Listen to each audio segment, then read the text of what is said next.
Bonjour, bonjour. Nous sommes le 7 mars. Nous sommes au jardin d'Albec. Alors, il y a un petit rayon de soleil aujourd'hui. On voit que les jardiniers s'affairent. Alors, qu'est-ce qui se passe ici? On retire la couverture. Oui. Bonjour Bernard, bonjour Cécile. Oui, bonjour Michel. Alors, qu'est-ce qu'on fait là? On enlève Oui. les pailles restantes. Voilà. Oui, comme ça, ce sera moins gras lorsqu'on va passer motoculteur là. Oui, le but c'est... sécher la terre un peu. Hein. Voilà. Parce qu'avec la couverture, on garde beaucoup l'humidité. Voilà, oui. Alors ici dans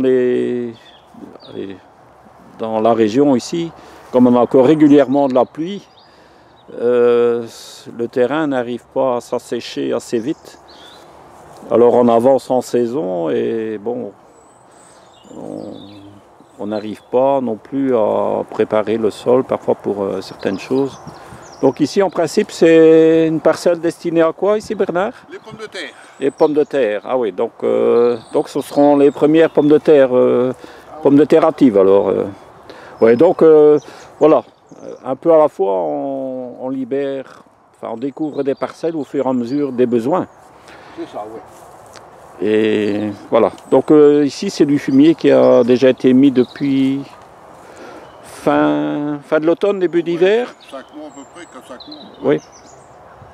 4-5 mois, oui. À partir du mois de novembre par là, novembre, Oui, décembre, janvier, février, ouais, c'est ça. Ouais. Donc il en reste quand même encore un peu, mais bon c'est vrai qu'on avait mis beaucoup aussi. Hein. Ouais. Sûrement bien une couche de une quinzaine de centimètres Facile, certainement. Hein, facile, hein. Ouais. Bon, Donc une paille, c'est plutôt couleur claire, et alors avec tout le caca et bon et tout ça, bon ça garde beaucoup l'humidité. Et alors une paille claire, bon ça ne se réchauffe pas vite au soleil. Tandis que quelque chose de sombre, donc une terre sombre, va se réchauffer plus vite, capte plus les rayons du soleil. Et ça permet aussi d'assécher. Donc, ici, c'est aussi parce qu'on veut absolument passer de motoculteur quand même pour un peu ameublir le sol. Hein. Voilà, c'est quand même plus facile à planter les pommes de terre. Bon, maintenant, c'est un peu la mode de ne plus faire tout ça. On essaie de mettre, de remuer la terre le moins possible. Mais bon, il faut voir si c'est toujours possible. Alors quand on a des grandes surfaces à faire, bon, c'est peut-être parfois un peu compliqué de travailler dans de mauvaises conditions.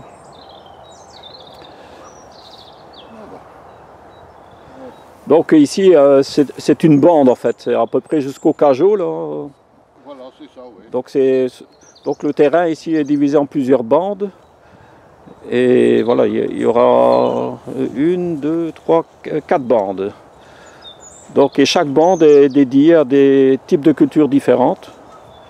Donc ce qu'on voit là-bas plus loin, donc tout près de l'arbre fruitier là-bas, donc qui est recouvert de fumier aussi. Donc cette bande-là sera aussi destinée à la culture des pommes de terre. Donc des pommes de terre peut-être un peu moins hâtives.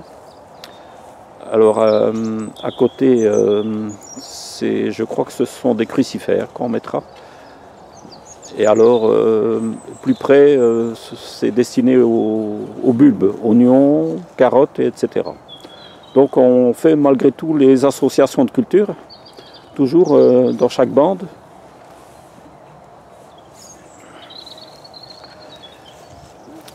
Et qu'est-ce qu'on va faire avec tout ça, Bernard, avec ce que tu ramasses là?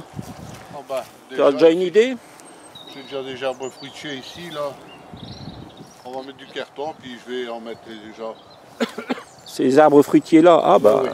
On dirait qu'il y a encore des fruits là-dessus, c'est quoi ça? Oui, les figuiers. Ah oui. C'est la deuxième récolte, mais il n'y a pas fait assez bon pour la... Ah ouais, donc ça va tomber ça alors. Oui, oui. Donc voilà. Oui, bah, elles tiennent encore bien, hein, elles tiennent encore bien. Hein. Oui, mais enfin, on voit qu'ils sont repartis. Regarde le bout des branches, là. Oui, ouais, Hein? le bouton ici, ouais. Voilà. Ah oui, il est bien reparti, là. Donc on va un peu nourrir tout ça ici alors. Donc il y a deux... Oui, puis empêcher les mauvaises herbes de tout Il y a envahir. 2 figuiers et là-bas c'est un kaki. Un kaki. Donc là-bas. Ah, oui. Il a bien donné, mais seulement on les a laissés geler. Oui, ben, c'est-à-dire que je pense qu'ils ont mûri un peu trop tard et on les a pas cueillis à temps, hein, c'est ça. Voilà. Bon, ben, c'est une leçon, hein, ben, on sait qu'on va devoir les récolter plus vite. Et c'est vrai que parfois l'hiver vient très vite, alors ben, voilà, on est piégé.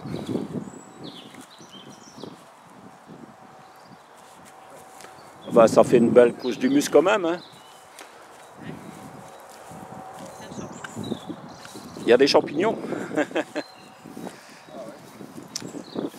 Et à la limite, bon, si vraiment on ne savait pas trop quoi en faire, on peut encore mettre entre les petits fruitiers. Mais on pourrait aussi le remettre après que les pommes de terre sont plantées. Hein. Donc, entre les pommes de terre. Hein. Donc, le but ici, c'est simplement écarter pour faire essuyer le sol. Et ensuite, on pourrait le remettre une fois que la culture est en place.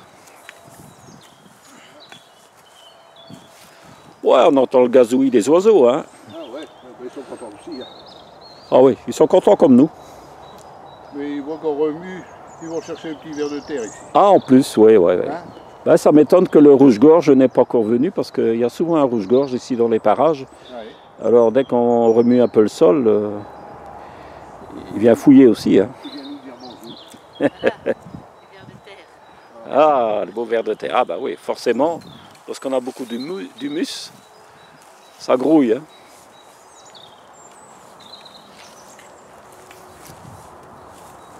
Donc on fera une bande à la fois et au fur et à mesure des besoins. Voilà, donc entre-temps, les autres bandes restent couvertes et bon, voilà, ça profite encore un peu.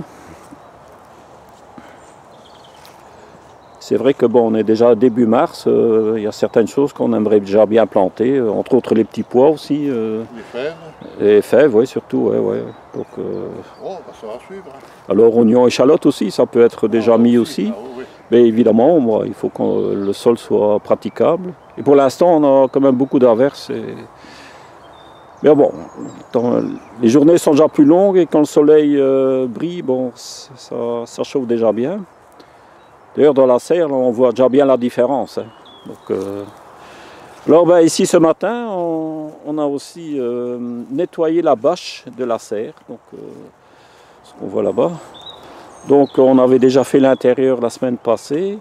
Alors, ici, on a repassé l'éponge avec un détergent pour nettoyer la bâche à l'extérieur. C'est vrai qu'on voit vraiment la différence parce que il faut vraiment un maximum de lumière dans la serre pour que les cultures fassent bien leur chlorophylle.